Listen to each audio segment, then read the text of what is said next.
I power walked down to that pile of gummy bears and back. I should probably set the pile out further, or closer, so I can get at them.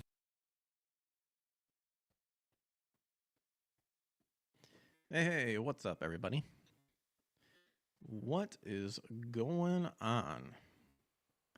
How is everybody doing? Welcome to another episode of the Power Up Podcast. It's a podcast that takes a look at what's happening in pop culture. We try to keep ourselves up to date with news with the goal of hopefully rekindling that nostalgic spirit or providing insight on how we can combat the woke retardation that is taking place inside of our entertainment industry, such as video games, anime, manga, and whatnot. We take a look at the good, the bad, the ugly, spiritual, with, just making ourselves being aware, keeping ourselves sharp, and I just give my 2 cents worth as well. So if you enjoy that sort of content, make sure to hit that like and subscribe button and turn on notifications to get notified when I go live, whether that's doing this show with a guest or just me solo or with my game streamings. We wrapped up X-Men Legends 2, Rise of the Apocalypse, or Rise of Apocalypse. I always say the Apocalypse. I mean, I guess it kind of was, but it's a person or a mutant. And we'll be continuing Mario and Luigi Superstar. Good series, Mario and Luigi Brothership. So it'll be fun. Got some articles here that we'll read into, see what's up, see how everything is going. And then we'll, commence to jiggling. Probably like an hour show, maybe a little bit less, but that's all right. Let's hop into it. Well, bam. Well, it's not ending. I forgot to switch over my stuff. That's not what I want to share. Where is it? There we go. Well, bam.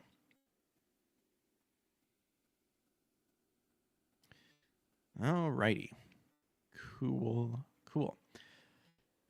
So I got some Switch news, some video game news, and some Metal Gear Solid news. So we'll take a look into those. These are just what catches my eye, So if it's clickbait or not, hopefully it isn't. But it's just whatever suits my fancy. And first, real-time reaction in terms of reading, or I should say real-time learning, because, hopefully we're learning some stuff. So this comes from Tech for Gamers. And this has to do with the Switch 2 and that prices will take inflation and affordability into account, says Nintendo. So that is the Switch 2 price is going to be adjusted accordingly to what we just read, apparently.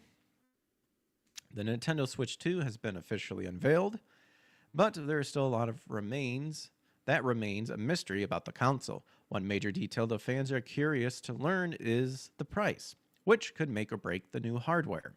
Various rumors and analysts have previously discussed the possibility of a $400 and $500 launch price. While Nintendo has yet to comment, the company's president has assured fans that affordability will be a major focus with the new hardware. And then why does it matter? Tech for Gamer asks. Well, that's because the PS5 and the Xbox Series SX already exist close to the $400 to $500 price point, so the new hybrid console must carefully navigate the market. As per President Shuntaro Furukawa, the Nintendo Switch 2 pricing will take various factors into account. Gaming giant will be careful to not to ignore Japanese increasing inflation, and it will also consider the evolving exchange rate. Above all, Nintendo intends to retain its historic appeal of affordability, which has been a common theme throughout the years. While the company's president has nothing else to say, he certainly gave fans hope to cling to. Here's the quote, apparently, for what he said. We must take into consideration the affordable prices our customers expect. If this comment is anything to go by, the console is unlikely to be priced above $400. While this would still make it more expensive than the original Switch, it would put the new console on par with the likes of Valve's Steam Deck, which received a price cut after the OLED model launched. So the gaming giant previously confirmed a new Direct for April. Details on the specs and pricing should be revealed during that presentation, in addition to new game announcements. However, new leaks could also show up ahead of the Direct, potentially traveling the price before the announcement. Potentially traveling the price? You mean revealing the price before the... Why did they say traveling? Am I missing something? Do you think the new... And then it just asks, do you think the new hardware will be priced appropriately? I don't know. Again, if it's a good deal and if pretty much... I'm pretty confident the games I have can be backwards compatible with the Nintendo Switch 2. Might be a good exchange. Just you know, kind of have the more adjusted and newer technologies. But again, it really depends on the price that Nintendo is thinking. So that is something I'm sure everyone is curious about. Switching over to another article for Tech for Gamers involving the Nintendo Switch 2. Launching exclusive games for the Switch 2 is essential for its success, says Nintendo boss. So Furukawa has another comment in terms of the Nintendo Switch 2. So after Nintendo Switch's dominion over the handheld gaming scene, all eyes were heavily anticipating the console's next iteration. Unfortunately, the vague reveal does not answer many of the community's desperate questions. Now the Nintendo president and CEO, Shintaro Furukawa, has come forward to reassure fans on one major concern. He clarified that launching exclusive games remains the biggest priority for the Switch 2. So in other words, the company will rely on the same strategy as been used for the original Switch platform all these years. The Nintendo president's remarks have reassured many fans who are worried about his strategy regarding the Switch 2. This is important because Xbox and PlayStation lacked major exclusives for their latest consoles during the first few years. So, in a new investor meeting Q&A, Furukawa-san mentioned that launching exclusives for Switch 2 is necessary for its success, or for it to succeed. For its success, I would also say as well. Many gamers in the Nintendo ecosystem only buy these consoles for the hardy exclusives, after all. So this question apparently was asked. It was the 10th question. With Nintendo Switch 2 announced, will new games still be released for Nintendo Switch? We have already announced Pokemon Legends Z through A, or Z through A, as I believe the Japanese pronounce it, or over in the East, and Metroid Prime 4 Beyond for Nintendo Switch in 2025. We will continue developing Nintendo Switch titles, but launching exclusive games for the Nintendo Switch 2 is essential for its success. However, this is not... What the heck was that? I think that was... Not that. I think that was from upstairs. That was annoying. It almost sounded like I hit my mic. Sorry about that. Gosh, people upstairs are rude in terms of like actually, you know, keeping quiet during quiet times. No, I have the live viewer count is not available for X. I think it's funny that it's not there. But we have 5 viewers over on X, so hello everyone. Thanks for hanging out. Anywho, however, this does not mean the Nintendo Switch will be left behind to gather dust on our shelves. The CEO said that the company will continue producing Switch games in the future. He's aiming for a smooth transition by the community between both platforms. It's worth noting that giants like Microsoft are also already developing a bunch of third-party ports for the upcoming Switch 2, with rumors talking about games like Perfect Dark, Microsoft Flight Simulator, Halo, and much more. That Perfect Dark, where the main character has that huge man chin, no thank you. And then just another question. So, there you go. Apparently, for its success in essential exclusive games for the Switch 2.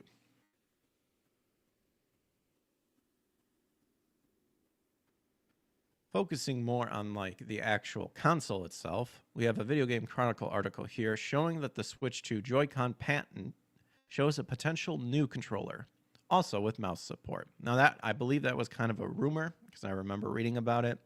So I'm wondering if this apparently has confirmed. The newly published patent also all but confirms mouse controls for the Switch 2.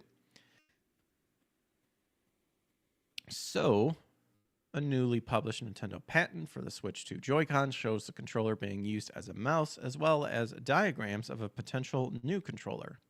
The patent, listed on the World Intellectual Property Organization database with a publication date of today, shows diagrams of the right Joy-Con from various angles.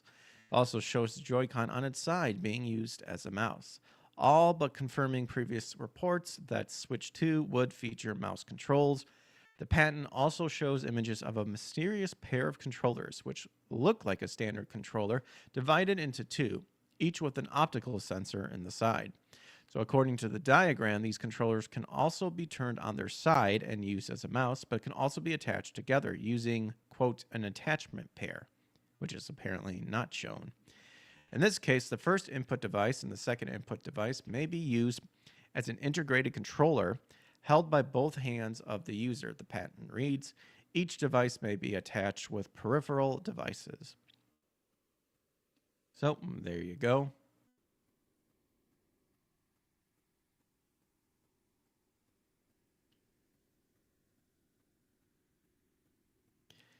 I don't know, but doesn't this...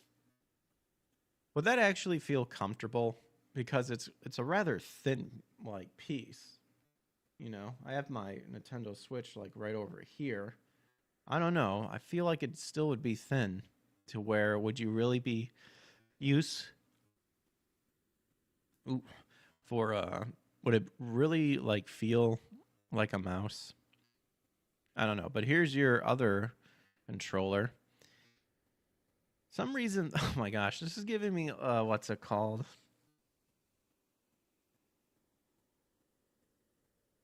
Didn't like the Virtual Boy kind of have like this sort of setup? I know it was like, you know, a pair of goggles with like no strap and that stupid stand. But wasn't like the controller like kind of the same thing too? Here you go. I don't know.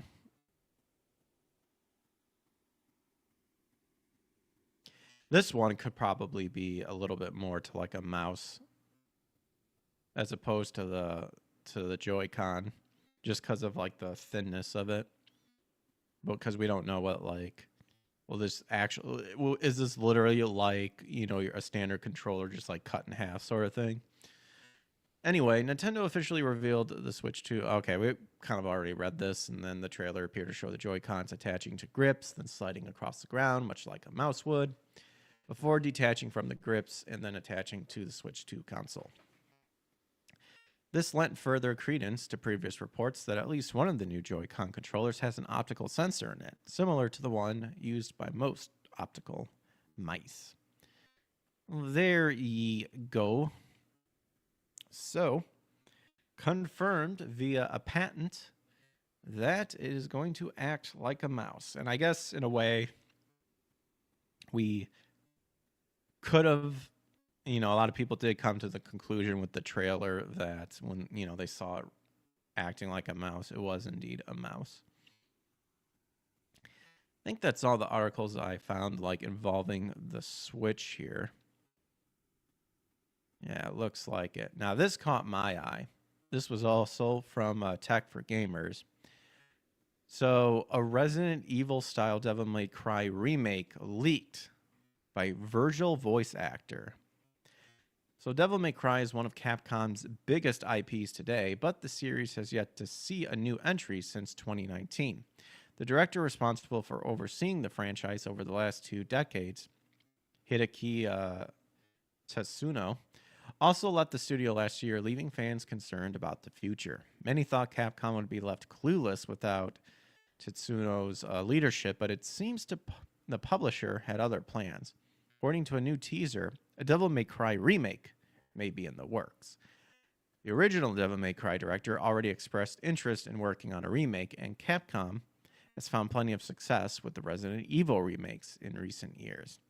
Daniel Southworth, the voice actor behind the iconic character Virgil, seems to have revealed a new project. Speaking during Morphicon 2024, the voice actor discussed the series' 25th anniversary and spilled the beans on Capcom's plans. He remarked that this project involved him voicing a younger Virgil from 2004, which required a different approach. Fans were quick to put two and two together, leading to hope for a fully fledged remake, since Capcom has already expressed interest in giving classic IPs the same treatment as Resident Evil. Here's the quote. Capcom, asked me to do my voice the way it was back in 2004. Can you do the younger Virgil version? The most interesting element of this leak is the fact that it suggests Capcom is remaking the third mainline entry, since Virgil was prominently featured in the game as the main antagonist. While he also made several appearances as Nilo and Gilo in the original Devil May Cry, the character's role was much more limited. So this remake is important since it should help the new development team understand the franchise better without Hideki Tetsuno's guidance. In terms of what potential changes, Dante's on-the-fly style switching from the fourth mainline title will almost certainly return. This feature was already integrated into the Nintendo Switch port of the Devil May Cry 3, so it would be a natural fit for a remake. Overall, the remake is expected to be built from the ground up on the RE engine, like recent Resident Evil titles. Fans can also expect subtle changes to the camera, since this element has aged worse than the core gameplay itself. And then, would you play a Devil May Cry remake? I might. It depends. Hope they don't do my boy Ruben Langdon wrong by, recasting him, since they already did that for the Devil May Cry anime series. Here's the video. Wonder... And, it's not. In fact, I just finished a video game 2 weeks ago, or actually 3 or 4 weeks ago. Mm-hmm. They hired me to play this character. I don't want to say any titles or anything because I'm known for my spilling the beans. It's called an But NDA. They asked me to do my voice the way it was back in 2004 or whatever. Can you do the younger Virgil version? And so that was challenging. I had to kind of find where my younger voice was, and I had to just sort of keep playing until I got to this place where my voice sounded really sort of had this boyish kind of tone, and it was really tough because it would start to sink into this. It would get into this, and they go, "That's a little bit. You're getting a little bit, So anyway. Well, there you go. There it was, the reveal, I guess one would say. Makes you wonder if they ever asked Ruben if he could try to sound like the younger. Makes you wonder if they ever the younger Dante. Because Johnny Young Bosch, who was on that panel, he's playing Dante in the anime series. So I love this. Let's ask this guy to see if he can mimic what he sounded like younger. But let's not ask Ruben or anything.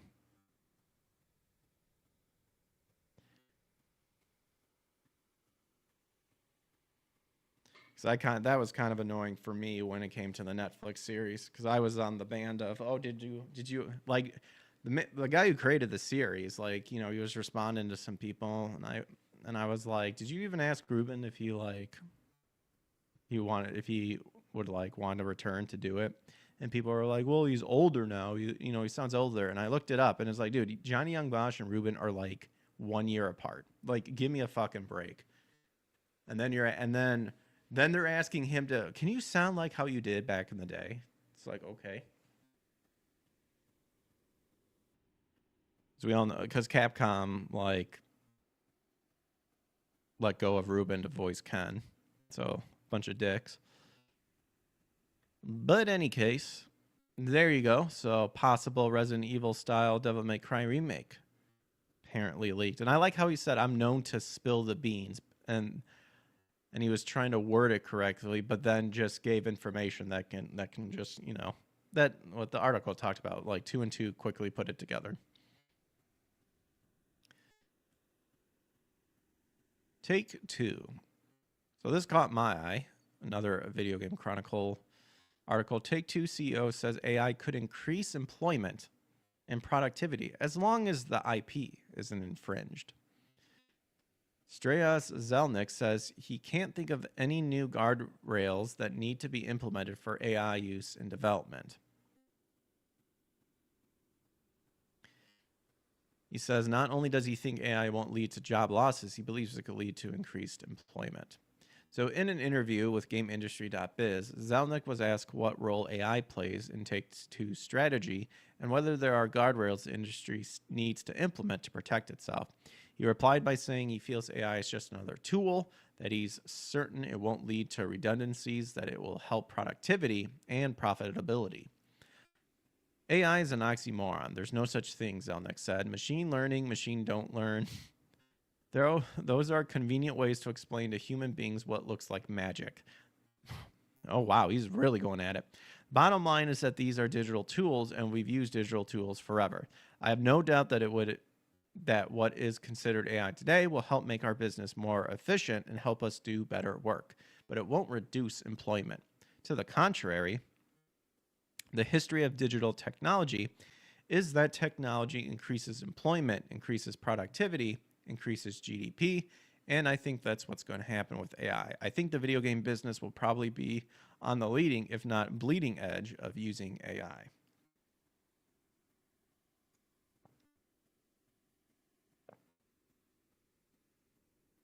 He then acknowledged the argument that AI can result in infringement of other creators' intellectual properties and copyrights, but added that he could think of no other concerns besides this.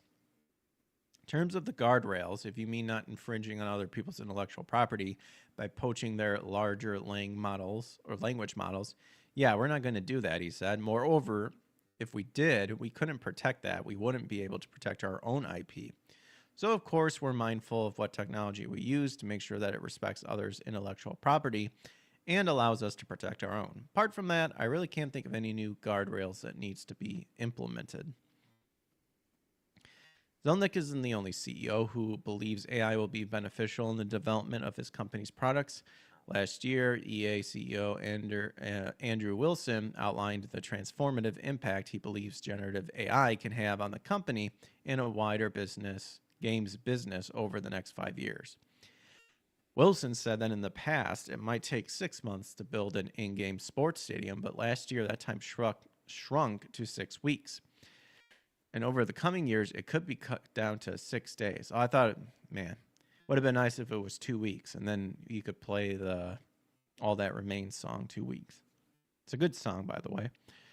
And while FIFA 23 has 12 run cycles for how the players move in the game, EA Sports FC 24 has 1,200 created with generative AI. While some workers in the industry have expressed concerns about AI's potential impact on the job market, Wilson claimed developers within EA are embracing the technology, which we said is arguably most effective when used to augment developers' capabilities rather than replace them. Well, the only people in the industry that are complaining about AIs are literally the tourists and the activists, because they don't add anything in there. They actually take away, they bastardize a lot of stuff, they pervert a lot of stuff. So, and that's, and come in with, what was it, VLC player having AI generated subtitles, certain anime or manga studios using AI to translate their work to get rid of the woke localization crew. Good. Fuck them. Get rid of them.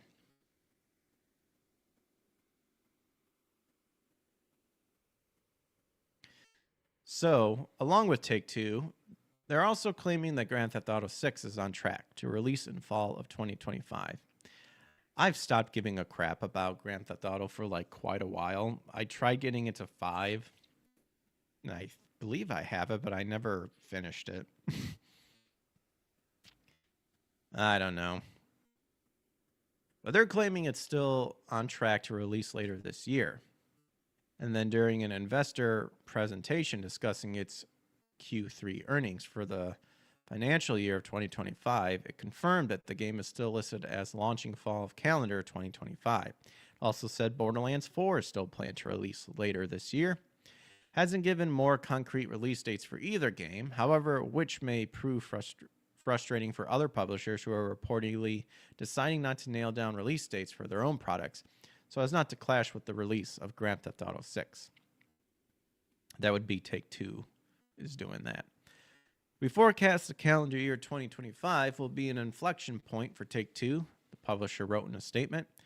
From the groundbreaking release Grand Theft Auto 6 in the fall to the unmatched pipeline that 2K is set to deliver, including Civilization 7 on February 11th, Mafia: The Old Country in the summer, and Borderlands 4.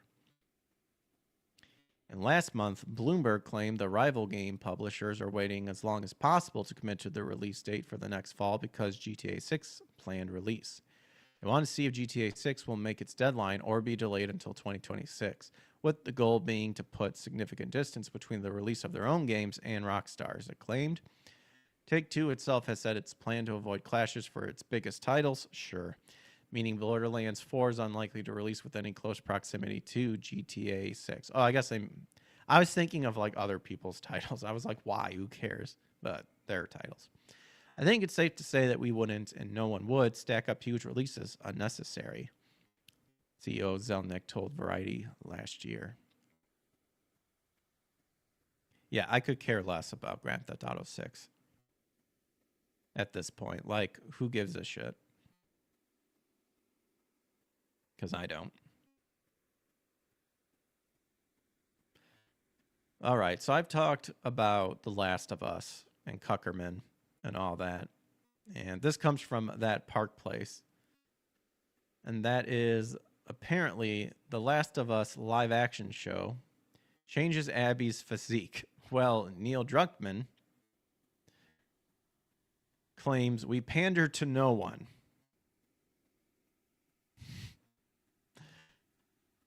And that the show could continue past season 2 despite lack of source material. And oh man, I wouldn't hold it against him because then he'll try to tie it. Like, then he'll do something completely retarded and then, tie it as being canon and all that stuff. Absolutely ridiculous.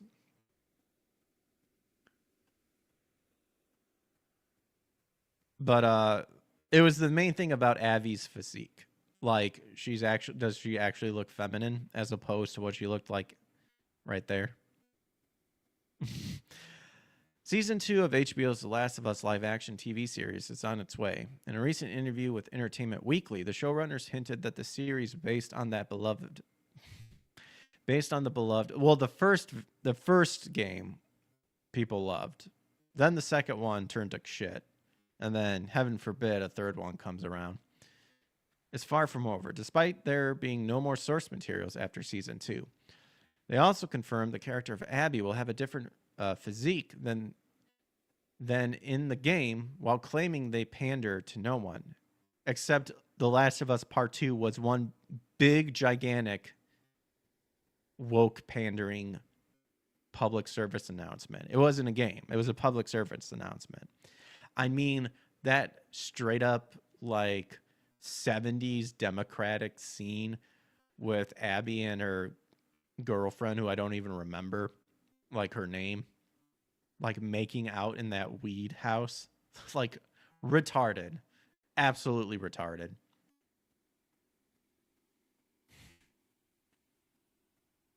Last of Us series, both the game and its live-action adaptation, have been a controversial topic for quite a while. That mainly centered around developer Naughty Dog dismissing fans' concerns regarding Part 2 and copyright striking YouTube videos on the subject. Well, that's because they're a bunch of faggots for doing that, as well as the disgraceful death of beloved character Joel in favor of the divisive character of Abby. Yeah, Joel didn't even act like Joel. Like, just giving up his name right away to some unknown bitch. Like, are you kidding me? Are you retarded? Oh my gosh. Why Oh, do you Neil. disappoint me? Second by second, you waste my time. You waste my time. Why do you disappoint me? Second by second, you waste my time. Season 1 of the live action series retold the first game. Season 2 will cover the second. Naughty Dog director and series showrunner Neil Druckmann evidently intends to keep the show going. If true, Season 3 and any seasons after that will be completely fresh material.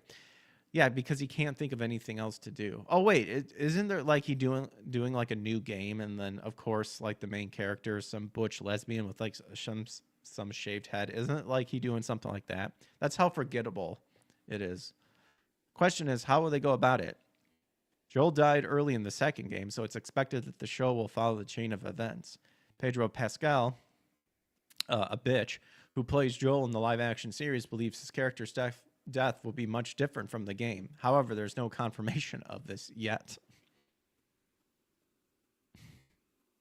Additionally, Abby, the character who's supposed to kill Joel, has also undergone some changes from the show. For instance, it appears she won't have a masculine physique like in the game. In Last of Us Part 2, she's depicted as having a bodybuilder's torso, complete with broad shoulders and huge arms. Yeah, that's clearly using drugs in order to get that big. Because they were like all in like the military. Like, it's been a while since I played the game. And been a while, it means I played it once and then I immediately returned it. The series co-showrunner Craig Mazin explained this by stating, "I personally think that there's an amazing opportunity here to delve into someone who is perhaps physically more vulnerable than the Abby in the game, but whose spirit is stronger. And then the question is, where does her formidable nature come from, and how does it manifest? That's something will be explored now and later." In the interview, Neil Druckmann gave his thoughts on changes in the story, dropping a few hints on what he has in store. He is more aware of the controversy around The Last of Us than anyone. In fact, he was more or less at the center of it. Yeah, because he gave a giant middle finger to everybody. That's what happened. Oddly, he doesn't seem bothered by it at all in the interview. Rather, it seems he tried to paint himself as a hero. Of course he does. "Our brand is that we pander to no one." Bullshit, he said. Take a moment to laugh at that one before continue. Well, I didn't laugh. I mean, I guess maybe I'm chuckling on the inside, but what's coming out is, like I said, bullshit. We do what's best for the story. You sold out to the libtards is what you did. And then you got ass mad that the leaks came out and everyone said this sucks. So then in retaliation, you went after Ghost of Tsushima when, which should have won all those awards, but didn't, because the game awards are rigged. And whatever happens, happens. There's a very particular story we want to tell, and we stuck to our guns. No, you probably had a Sweet Baby Inc. sort of consultation group involved with it, and they demanded that you change anything. And you, being the cuck that you are, just went along with it. Entertainment Weekly followed that up with praise for the controversial sequel to the beloved video game. That strategy continues to pay off, the article states. Last of Us Part 2 became a sensation, selling more than 4 million units over its release weekend alone before going on to win award. What did I tell you? Rigged. Award after award at the Oscars of the gaming industry, the Game Awards. Rigged. Also, notice how not that Park Place, but notice how the article, I guarantee you, completely ignores the amount of returns that game had. Because that game had so much returns that GameStop stopped taking it. They don't tell you about that one. Fans of the first game, and indeed most sensible critics, will likely laugh at the obvious shilling. After that, Mazin revealed that the series will continue beyond a third season. How far past, he said, I can't say. And that's not to say that there are not other stories that could have been told, but this story is the one that Neil and I are telling. And that's what people were, again, bitched about what The Last of Us Part 2 should have been. It should have been different people telling their stories of what happened and how they were surviving during this apocalypse. Joel and Ellie's story were told, and that was it. Joe made his decision, and the world had to keep on moving. Because who's not to say there was another character who has the cure inside of him, you know?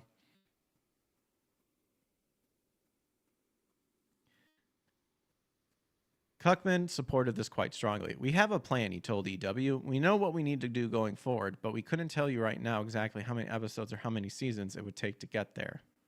This means that the series may indeed continue for quite a while. Fans of the original game should probably expect even more changes and tragedies to befall their favorite characters. And then Raven Redgrave, aka Writing Raven, is co-host of the Gothic Therapy YouTube channel. This channel features a look at pop culture. Oh, was she the one that wrote this article? Oh, yeah.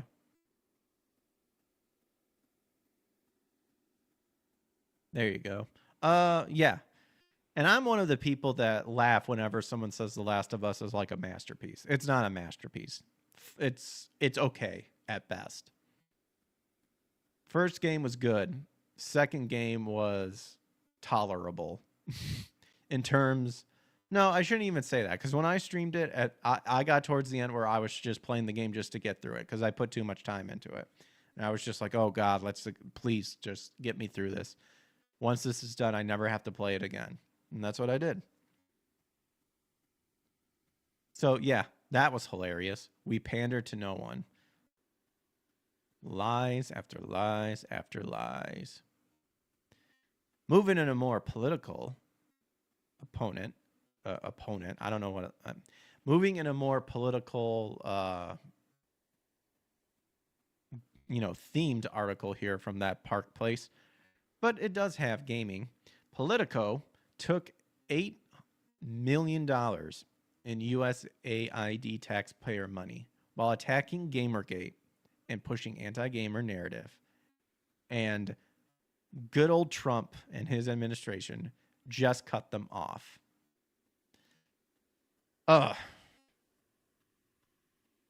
Yes. All I can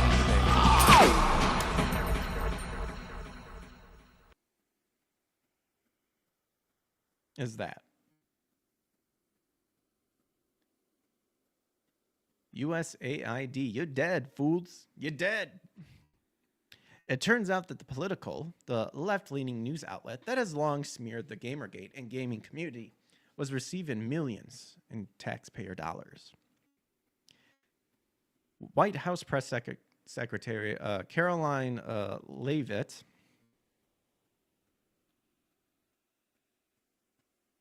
announced Wednesday that the outlet will no longer receive federal funding after revelations that it took more than 8 million. If they took 800 million, that'd be an uproar. Then $8 million through USAID and other government contracts. This funding bombshell was highlighted by ex-user Anar Saldane, who pointed out that Politico has published multiple articles related to Gamergate, consistently framing it as a, quote, disinformation and, quote, harassment campaign while pushing narratives about diversity in gaming. A search for Gamergate on Politico returns 22 different articles. The revelation raises serious questions about whether taxpayer money was used to promote a political agenda within gaming journalism. Oh, absolutely it was. People have wondered if our tax dollars were used to promote wokeness in video games, and the answer is yes. Anar Saldane posted, USAID paid Politico millions per year to write pieces like this one, which promotes diversity and describes Gamergate as a disinformation and harassment campaign. During Wednesday's White House press briefing, Leavitt confirmed that Politico's taxpayer funding is being terminated immediately. Bam! I was made aware of funding from USAID to media outlets, including Politico, who I know has a seat in this room, Leavitt said. The $8 million you receive ends today. The DOGE team is canceling those payments now. And for those of those who don't know what DOGE is, that is short for the Department of Government Efficiency, is led by Elon Musk and has been tasked with eliminating wasteful spendings in federal contracts. President Trump commented on this controversy on his Truth Social platform. There you go. A lot of caps right there. It looks like millions of dollars have been stolen at the USAID and other agencies, with much of it going to the fake news media as a, quote, payoff for creating favorable stories about the Democrats, Trump said. The left-wing outlet Politico appears to have received $8 million. Did the New York Times receive money? Who else did? This could be the biggest scandal of them all, perhaps the biggest in history. The Democrats can't hide from this one. It's too big, too dirty.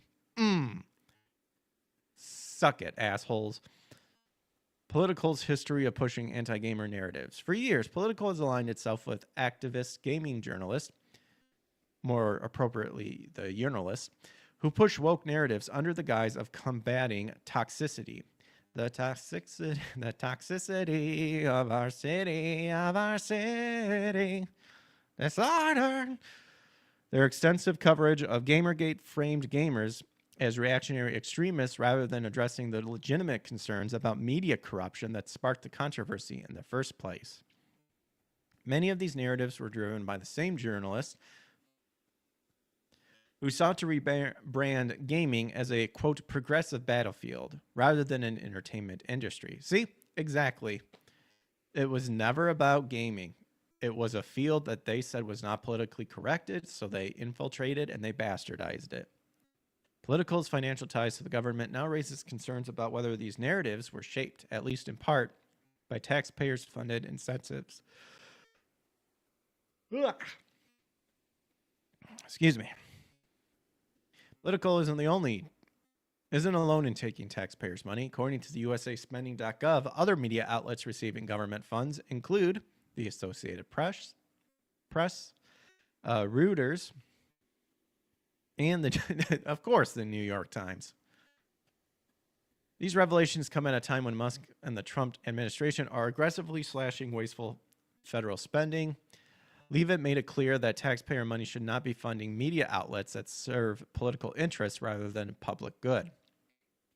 And the Trump administration is going line by line when it comes to the federal government's books, she said. Anything that does not serve the interests of the American people will be cut. And then Political's week has already been turbulent. Just days before the funding scandal broke, Semaphore reported the company has missed its latest payroll run, though it later claimed the issue was resolved. Now, with the loss of $8 million in federal funding, the outlet faces an uncertain future. Well, I hope it crashes and burns. As for the gaming world, this revelation confirms what many suspected all along. Mainstream outlets pushing woke narratives were often backed by the very institutions gamers sought to challenge. The days of taxpayer-funded media propaganda in gaming may finally come to an end, or be coming to an end. And then, are you surprised by Politico received government funding while bashing Gamergate? That part place asks. Really, I'm not surprised, because like scripture says, nothing's new under the sun. It's just finally that the light has shone upon their skeletons and their sins, and they are burning for it.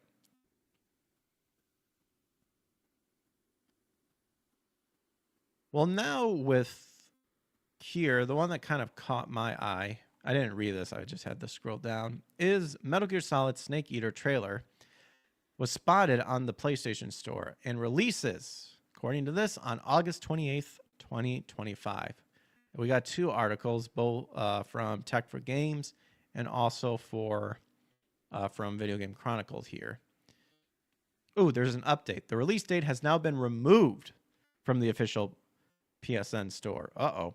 As we speculated, this situation was probably an error from Sony's end, potentially preparing for a later reveal. However, the trailer link still works, which mentions the game's release date. The original story follows. Konami has been quite quiet regarding Metal Gear Solid Delta's release, which was initially scheduled for 2024. The game was delayed, and the developer has not provided further updates. However, the game's release date was spotted on PlayStation Network alongside a trailer. Since its announcement, fans have patiently awaited a remake of Metal Gear Solid 3. They'll be pleased to discover that the game will be released within just a few months. The release date can be seen on the PSN store as of our checking, obviously not now. And then additionally, a trailer of the game is also available on the website, though it's not easy to find, which suggests that the announcement wasn't intended for now. And the trailer, Snake is seen fighting against Monkey, which was a popular mini-game of the original Metal Gear Solid 3 title. I have Metal Gear Solid 3 Subsistence. That's the PS2 like extended version. It's exciting to see that, but it shouldn't be surprising since Konami already confirmed that the title is a one-to-one remake, staying true to its roots. And it's also going to be released for PC on the same date, and has an enhanced version for the PS5 Pro. And then PlayStation reportedly has a state of play planned for sometime in February, possibly on the 14th. Ooh, that's coming up. There's a chance for the proper announcement. Sony will perhaps tell us about Metal Gear Solid Delta then. And then, are you excited? Metal Gear Solid 3 is probably one of my favorite games of all time. Maybe number one. Depends, really. But it's definitely high up there for me, at least. Let's see if Video Game Chronicle has anything updated. Has gone live early, revealing the game's release date. The trailer, which is currently visible on PlayStation Store page for the remake, shows the game will be released on August 28th.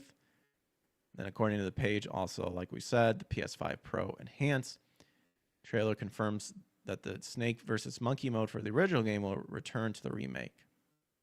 I have played 90 minutes of Metal Gear Solid Delta Snake Eater, and I want to tell you... Who are you?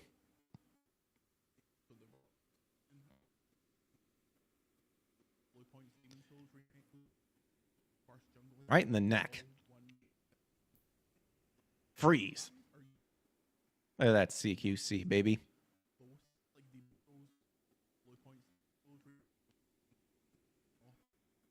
There you go. I don't know if this is the trailer, but I'm skipping it. Anyway, it's possible that the trailer was intended for Sony's rumored upcoming State of the Play presentation.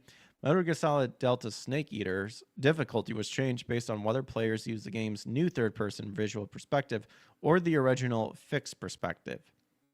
Metal Gear Solid Delta Snake Eater's modern perspective makes the game, which was originally released on the PlayStation 2, more like Metal Gear Solid 5: The Phantom Pain, rather than the zoomed-out perspective of the original Metal Gear Solid 3. Yeah, I am quite curious how they're going to handle that. And then Video Game Chronicle had a chance to play Snake Eater, Konami's remake of the third game. Guess that was up there. This is a 20-year-old game, Okumura told VGC, so when we decided to bring a modern platforms, we didn't want to make it feel like an old game. We did refine a lot of things to make sure that for those who didn't play the original, it still feels like the game that came out in this day and age. Well, let me know what you guys think about all this. Leave a comment below. We were on YouTube, Rumble, and X here.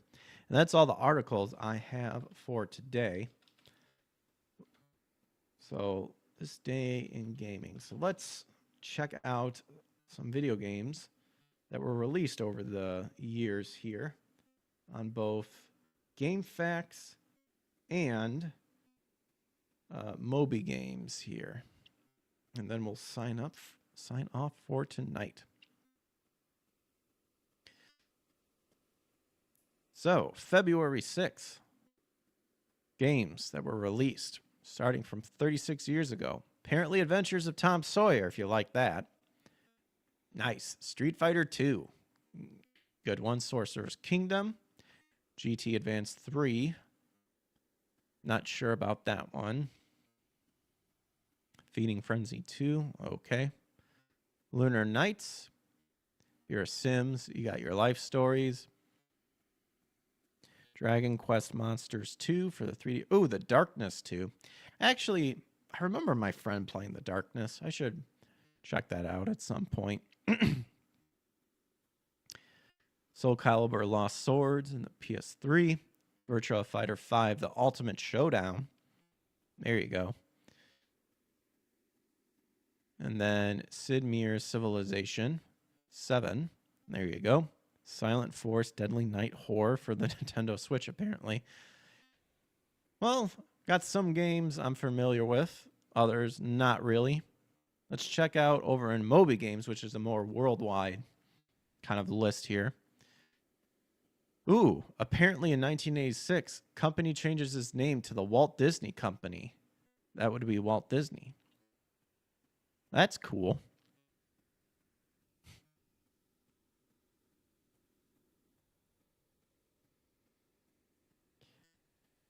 Got your UK version of Driver 2. Ooh, the Xbox 360 version of Devil May Cry 4 came out in the United States. Oh, Johnny Bravo in the Hukka Mega Mighty Ultra Extreme Datorama was released for the United Kingdom. I wasn't even aware there was a Johnny Bravo game.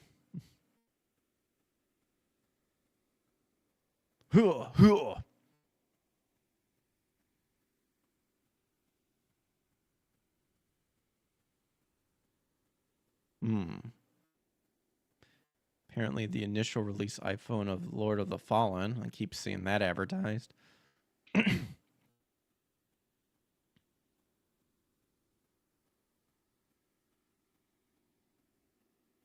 Yeah, we're beyond 2016, so who knows if there's any good games anymore.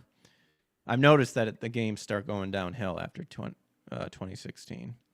It's not to say all games, but yeah. Well, folks, that's all I have for you guys today. Thanks again for hanging out with me. Make sure to hit that like and subscribe button and turn on notifications to get notified when I go live. Usually do 8 p.m. Central Time, Mondays through Fridays, with Wednesdays and Fridays being gaming, and Tuesdays and Thursdays now being the Power Up Podcast show. Still trying to get guests on the show, some new guests or some old guests. So let me know if you have any suggestions about that. With that being said, let's see. Who can we redirect over on YouTube and Rumble?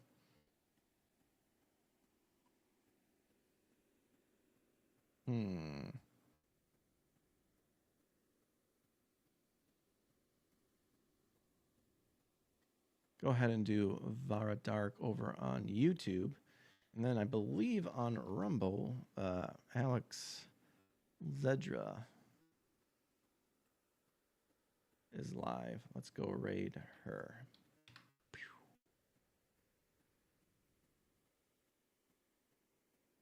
Man, they need to fix the rating.